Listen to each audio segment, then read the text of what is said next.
Entitled siblings are convinced mom has a secret stash of money. My brother, sister, and Bil feel as if mom should give them her house and property and move into an old folks' home. Or buy them a house. My mom is almost 80. She has all of her faculties about her. She is well educated and very spry. It's mostly my sister and brother causing all the trouble. A few years ago, my stepdad passed. He was a great guy and good to my mom.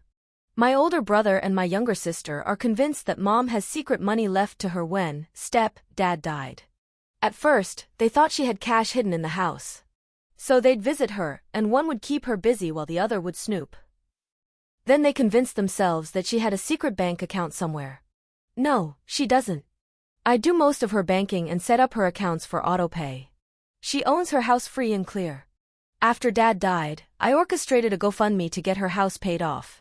We were successful. They do not know that I did this. They were kept out of the loop for fear they'd pressure her into giving them some of the money. So they have no idea how she paid her house off, only that she had paid it off. They really ramped up the pressure after she paid off the house. Now they are convinced more than ever that she has a secret stash of money. Then we told them about the GoFundMe for her house, hoping they would back off of mom. But they lost it. They wanted an accounting of the money, and they wanted anything that was in that account turned over to them, threatening to take me to court for elder financial abuse. Now she only has to pay the monthly bills. I set up her auto pay. So I know exactly how much money she has. Enough to live but not to have any fun. So, I pay her water and cell phone bills for her. I transfer the money to her account every month. They have each told her she needs to give them money for a down payment on a house since she refuses to give up her home of 35 years. If she won't give them any money, then give up an acre to them each. How are they entitled to her money? She receives less than 4K a month to live on. I cannot convince them that she doesn't have a secret bank account. The thing that they do not understand is that he is not our bio father and he didn't raise us. They married when we were all out of the house. No matter how many times I point this out, they say that it doesn't matter, since they called him dad. It's been a few years, but they still bring it up often. Mom called me last night. She was tired and had worked hard today in her high tunnel. Both of them had been calling for the last few weeks, upping the pressure. The last time they brought it up, they talked about splitting her house and property between the two of them. Also mentioning her secret bank account. There are 5 siblings altogether. But since the other 3, houses and careers, are doing better than these 2, they think they are entitled to her home and property after she passes. What they do not know is that she left her house and 5 acres to an animal rescue/activist group that she is very active in. I know because I am the executor of the will. She has asked me not to tell them. How do I get them to back off of her without telling them there's not a snowball's chance in hell that they are getting anything? She does not want them to know about her will, for fear they will harass the animal rescue activist group. Edit. Why am I even sharing those information with my siblings about our mother? I only share what she allows me to share. My sister's the youngest and my brother's the oldest. Those 2 have always been the golden children. I'm smack dab in the middle, so I'm the people pleaser. I try to keep everybody happy all of the time. She really doesn't want to cut contact with them because then she feels she'll lose contact with the grandkids and the great-grandkids. She doesn't want that on their conscience when she passes. My mom is intelligent and well-educated. But she's also extremely stubborn. Once she's made up her mind, it's almost impossible to change. Edit 2. What was the reason for the GoFundMe after my stepfather's passing? Was my mother destitute? Yes, she was. His first wife took almost everything. She had let his insurance expire, big mistake, and she was behind on a reverse mortgage and was going to lose the house for less than 20K. I tried to reason with the title company, but they wanted her home for the land. Her land alone is worth a pretty penny, probably close to $250,000.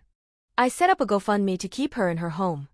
And at the time, I figured we'd sell everything later for her if she needed it to live on.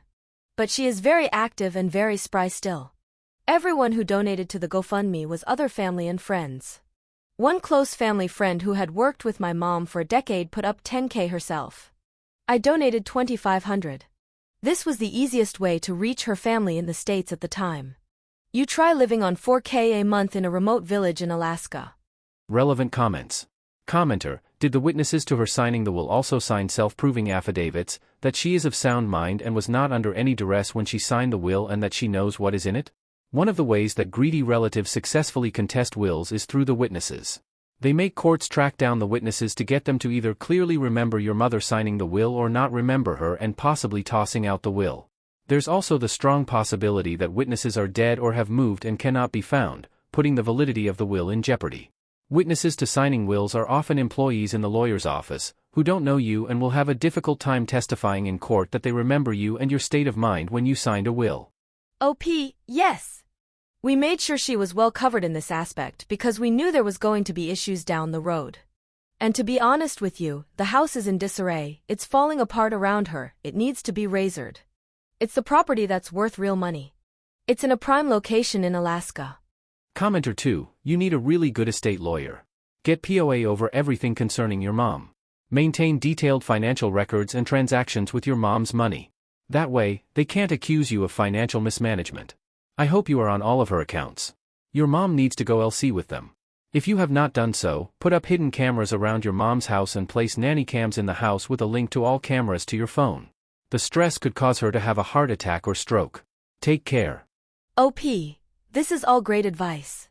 We do have cameras up. That's how we caught them snooping. Unfortunately, after that they know there's cameras. Yes, my name is on all of her accounts. And I do keep an accounting of everything online on my computer, which they do not have access to. Update.